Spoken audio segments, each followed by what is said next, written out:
Hello and welcome to another edition of For the Record. I'm Sean Murphy. Our guests, our friends from the Our Piece of the Pie organization, a fine organization, are back. Today we're going to discuss the alternative of community college. So stay with us. We'll be back.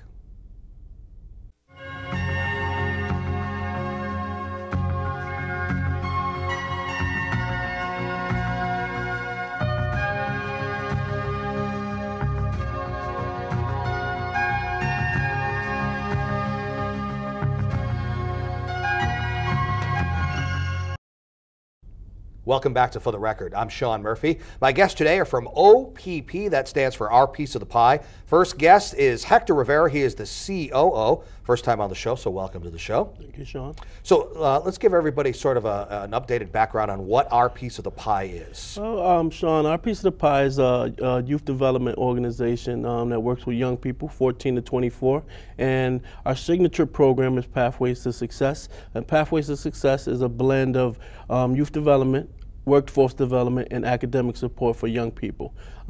We implement that model in 3 settings. The first setting is, of course, in the community. We do that in 2 locations in the state of Connecticut, both in Hartford, and we do it also in Norwich, our Eastern Connecticut site that just recently opened last year, June.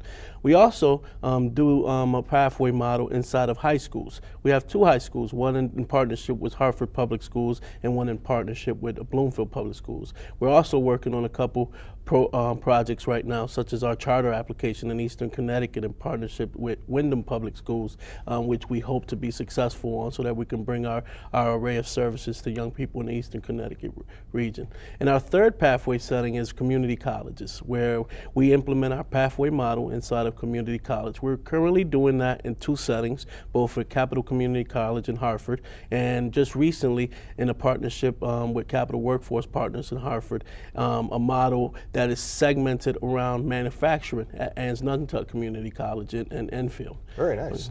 Now, the fact that you added first of all, Norwich, an Eastern Connecticut office for yourselves, goes to show that not only are the programs successful, but it's growing to the point where a second location is needed, right? Yeah, exactly.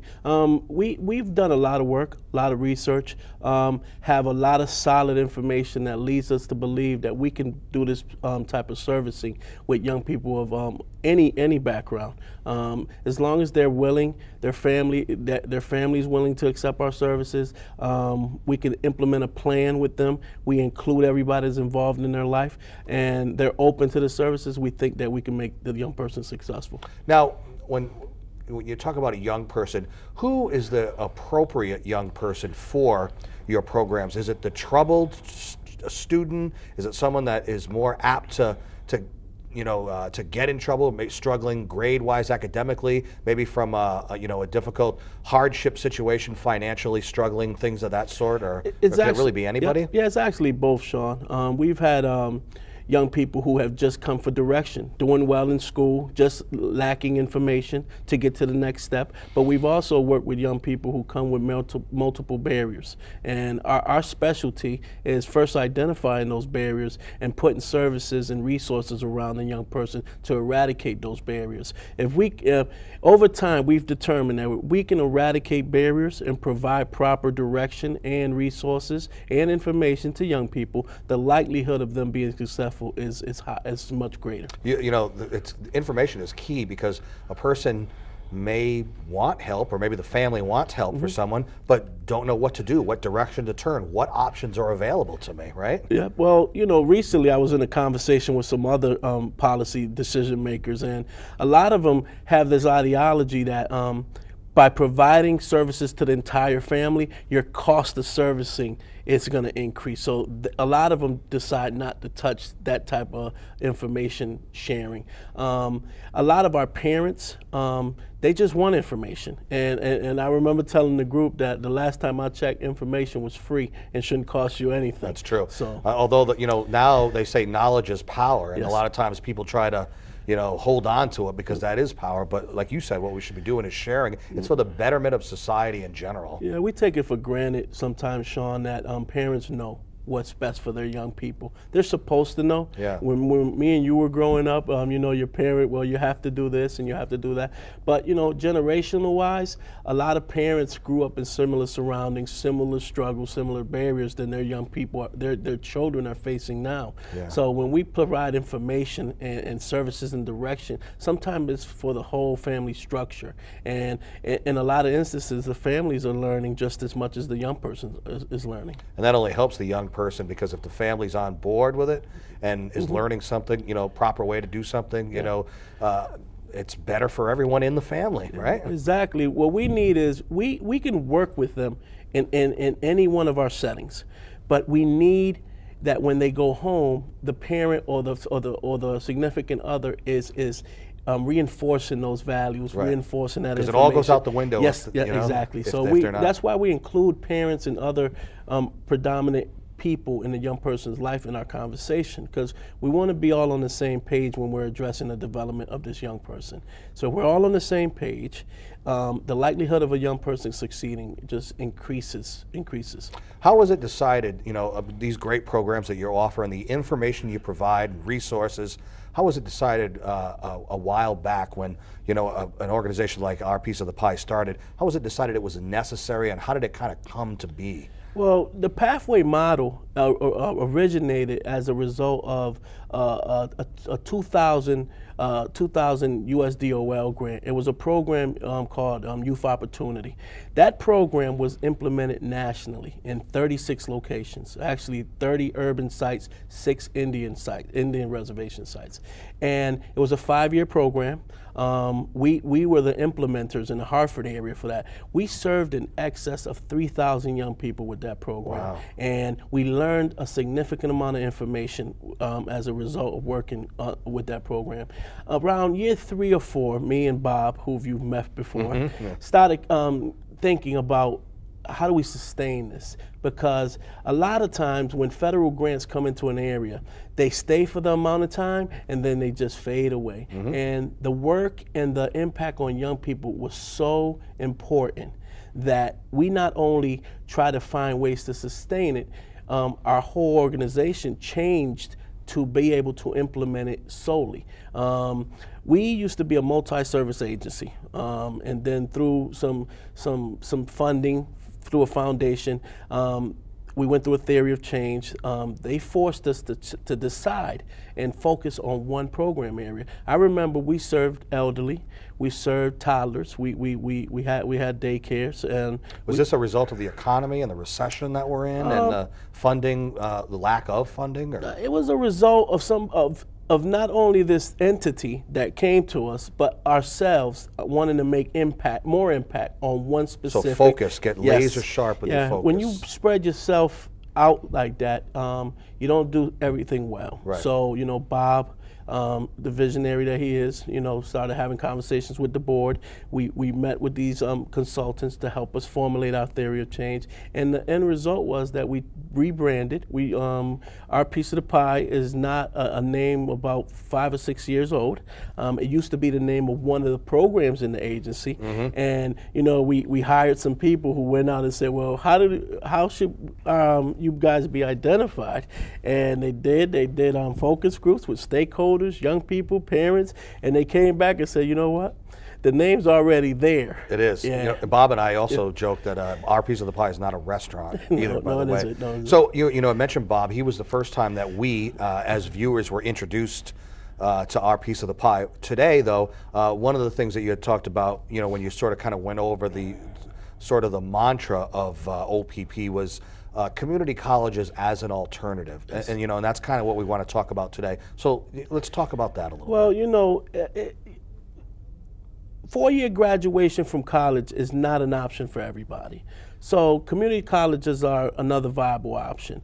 What we were seeing over time is we were sending an enormous amount of young people to community college, especially in Hartford, and they weren't succeeding. They weren't succeeding for one reason or another, and we wanted to know why. We started looking at why. Why were they dropping out of school? Why weren't they academically progressing? And you know, in a partnership with an entity out of Washington, the National Youth Employment Coalition, they invested in a model that we call the Post-Secondary Initiative. That allowed us to take our services that we provide in the community and embed them inside of a community college. So now our staff are part of the community college culture. That's important. Yes, yeah. You know, I had a higher ed professional tell us recently that 18-year-olds should be considered adults, so they should be able to navigate a system like community college themselves. And I remember one of my colleagues, who you will talk to later, said to her, yeah, they might be 18 in age, but developmentally, they're probably 16. Right, they just got out of high school. If they're just going to, So, you know, community college overall is not a successful system. They have an 8% graduation rate across the board. Is it because you're not really focused on a particular major per se? Or is it because people who might, community college has a tendency to be for those who might not need a little boost and adjustment to get themselves up to the level of maybe a 4-year university so that they can go on into that? In my opinion, it's twofold. It's preparedness. They're not prepared for the transition, and secondly, they do not know how to navigate those systems, or they're lost in those systems. One of the biggest things that we've seen after we launched this program, we wanted to validate it, of course. So, you know, we started with a cohort of 85 young people. The state rate for retention of any community college students is about 52%. After a year with our young people, which were 85 to start, we have an 87% retention rate. The key is to keep them engaged in education so that they can succeed educationally wise. And that's the first step. The second step is to eradicate the little nuances within a community college system that prohibit them from succeeding. The financial aid process, the academic support. They might be going to classes, but do they understand the classes? Isn't it easier though, community college, in the sense that it's probably less expensive than a major university? So financially, I mean, if it's tough to get into community college, it's really tough to get into your typical 4-year financially. Actually, Sean, you know, through some recent legislation, it's going to be even harder to get into community college in a couple years. You know, another big area that we focused on is community colleges have this component called developmental courses. Those are courses to get you up academically to the level, to a point where you can go into credit-bearing classes. Well, there were students who spent a year, 2 years, 3 years in developmental courses and not progressing enough to earn credits. Oh, man, most people are getting out of college, starting to anyway. So imagine spending 2 or 3 years in developmental courses, no credits, and all your financial aid is being eaten up. So when I talked about the preparedness, that's what I'm talking about. So we're paying a lot of attention to that also. It's our hopes that all young people that we work with go into a 4-year school, a community college, straight into credit-bearing courses. But you know, at the end of the day, Sean, 4-year or 2-year college might not be an alternative. So we also pay attention to the certification programs because a lot of employers take certification attainment serious, you know. So it's not something that we diminish. And there's a lot of schools out there that, you know, you get your certificate in and then you're straight to work. Yeah, and go to work, you know, and especially if you're good in that field and you know, maybe college isn't necessary for you for the field you want to go into, but some kind of a tech school or trade school or something like that is right there for you. But there's hope then, though, even for the option of community college. There's still hope, especially now with, like you said, you're embedding yourselves into them. School. Yeah, it's crucial. It's crucial for young people to know that there's somebody there to be able to assist them with the things that they have been accustomed to dealing with themselves. Simple things. You know, when a young person is signing up for courses that have nothing to do with their major, that's something that we can assist with. No. Let's look at your class selection. This is your major. You have to accomplish these. Are you ready for them? What do we need to do to support you while you're going through these classes? So we do it all. We do it all. I mean, it's some things that are assumed to be in place already, but we don't take it for granted anymore. Yeah, surprise when you get there and you find out. So if people want to learn more, is there a website people can go to? Yeah, www.opp.org. Okay. And you know, I'm on there. I love talking to people on the phone to clarify any questions. So anybody that is interested in learning more, feel free to contact me. All right, Hector Rivera, he is the COO of our piece of the pie, and we'll take a break and come back. Thanks for being on the show, by the way. Thank you, Sean. I'm Sean Murphy. This is For the Record. There's plenty more to come, so stay with us.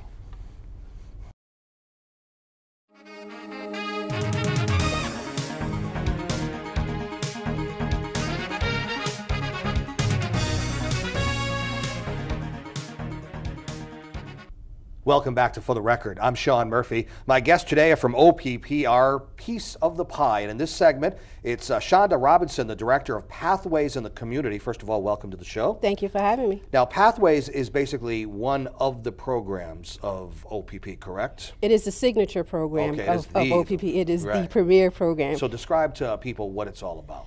So Pathways to Success, as Hector stated, is implemented in 3 phases, but I'll talk to you specifically about how it initiated. Pathways is a continuum of supports and services, starting with a youth development specialist. A youth development specialist is considered a caring adult, a mentor, a guide, a coach, a navigation system. Each young person that we serve are assigned to a youth development specialist, who basically helps the young person navigate our continuum of supports and services. The YDS sits with the young person and identifies what their long and short-term goals are, and then helps them with the identification of any barriers that might prevent them from being successful, and then ultimately draws out a plan or a map to be able to allow for them to essentially reach their goals.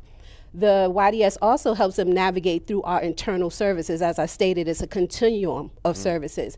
Another program or another component of Pathways is the youth businesses. Youth businesses are essentially after-school activities centered around a business concept in 3 phases. The first is Junior Art Makers, which is the longest standing youth business, and Junior Art Makers basically allows for creativity, young people to come in and do creative things around art, murals, greeting cards, jewelry, self-portraits. They often enter into different types of competitions and win.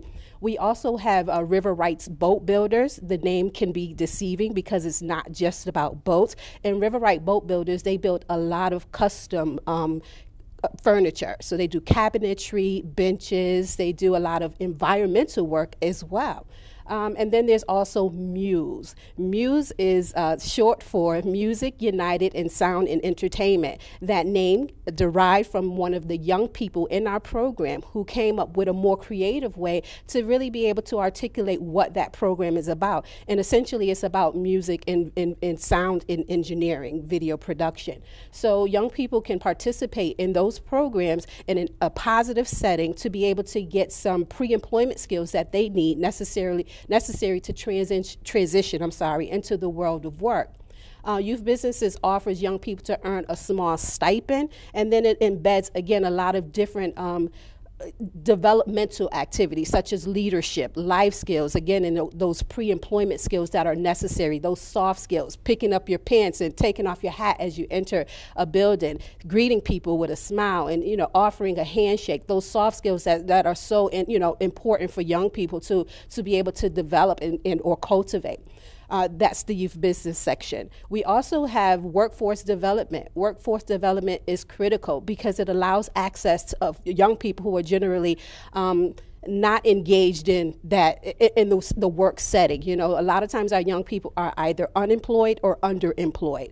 And workforce development services allow for young people to get the skill sets, the foundational skills necessary to enter into the world of work. So we offer them what we call CCDT, Career Competency Development Training. That's a mouthful, huh? A lot of acronyms. I don't want you to get lost in our alphabet soup. But yeah, CCDT is offered. It's usually a 2-week, 3-week setting. A lot of people ask, how can you teach someone the foundational skills necessary to enter into the workforce in 2 or 3 weeks? It's simple because a lot of times our young people need to learn by doing. It's experiential. It's to be able to live it, breathe it, see it, feel it. So after the 2 to 3 weeks, those foundational skills such as customer service, computer literacy, being able to, again, those soft skills, interpersonal skills, being able to look someone in the face and being able to have a conversation with them. being able to keep their attitude in check, if you will. So after they transition in or complete the CCDT, they transition into internship opportunities, which is basically the bait for all of our young people, because they have an opportunity to enter into the workforce in a safe setting and without judgment, and being able to really experience if this is indeed the field of their choice. It's nothing worse than going through college and then being able to realize that that's not your passion, you know? So the internship opportunities allow for young people to kind of determine if this is the field that they wish to pursue. I can't tell you how valuable an internship is at places.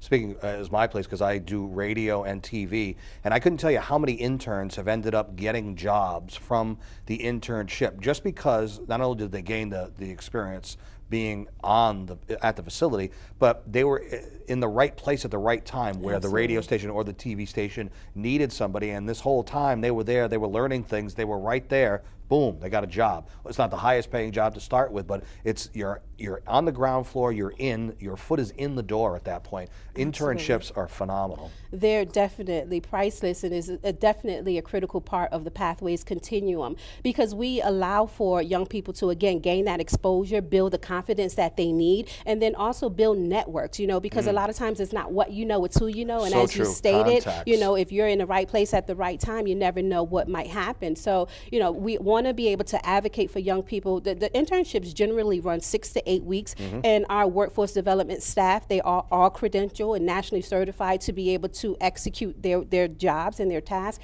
They want to negotiate hires whenever possible with the employers. We also want to upsell the fact that any employer that hires our young people are eligible for what we call WOTC, the Workforce Opportunity Tax Credit. So they can receive tax breaks, for just hiring our young people, which is, you know, immense. We also, you know, once we place them, we don't leave them there. We are also a resource. So we offer retention support to make sure that the young people are successful at their internship and beyond. So we offer the 1-year retention support, and that's why a lot of employers lean to us for, you know, placement opportunities, because it's kind of a win-win situation. There's no upfront cost to the employers, nor any tail-end cost. They can essentially determine if they want to hire this young person and or not. If it's not a good fit, it's no love lost. You mentioned the employers will look to you for potential employees, or at least interns to start.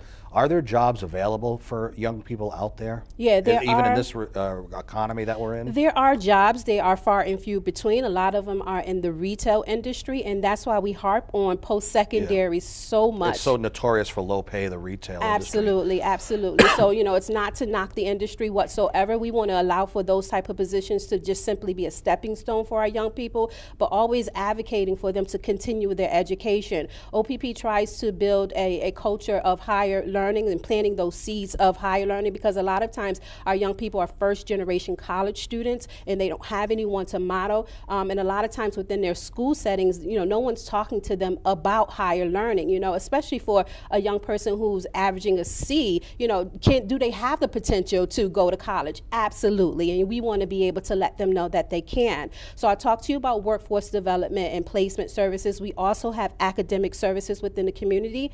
You know, there is an apparent achievement gap between urban and suburban school systems. OPP wants to do its part in closing that achievement gap by offering augmented support services around academics. So we do tutoring, we do homework help. We want to help young people prepare for the CAP test, which is a state test. We also want to give them GED prep if they've kind of faltered out of their traditional school setting. We have an online opportunity for those as a last-ditch effort to get their diploma.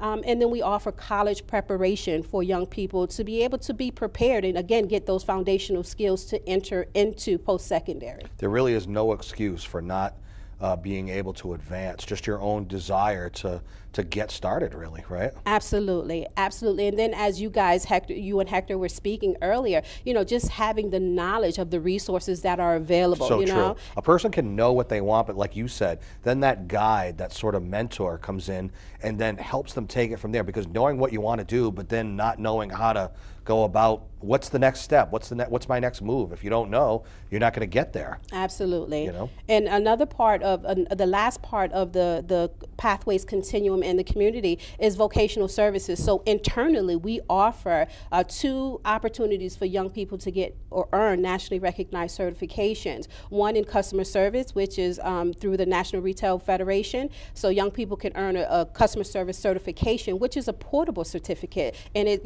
can reach through any spectrum or field or industry. And then we also have office procedures and technologies where young people can earn a Microsoft certification in Word, Excel, PowerPoint. So we also want to use those as the foundational skills for young people to kind of springboard into college, if you will. So if they can gain a confidence to achieve certifications internally, we can then transition them into post-secondary college. We have, again, 2 partnerships right now that's existing. Hector spoke about Capital Community College. We also have a partnership with Aslantuck Community College in Enfield, Connecticut, which just recently started this year, and we're very excited about the opportunity. It's specifically in manufacturing.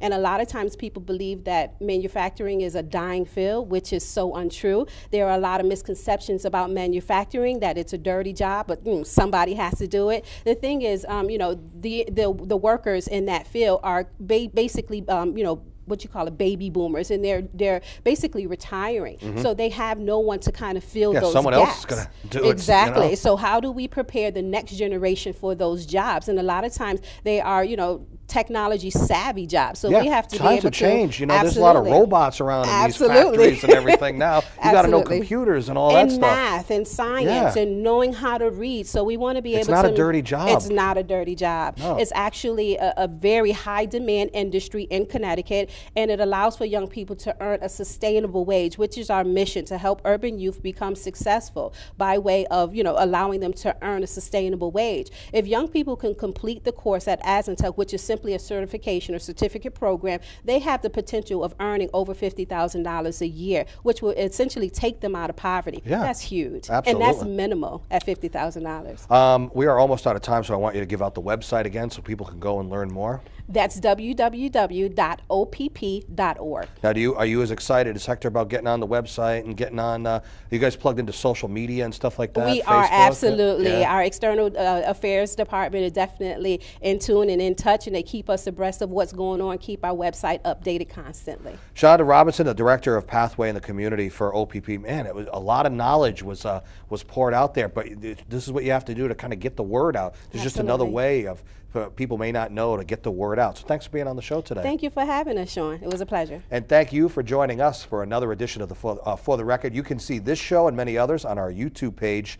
In the meantime, we will see you next time. Take care.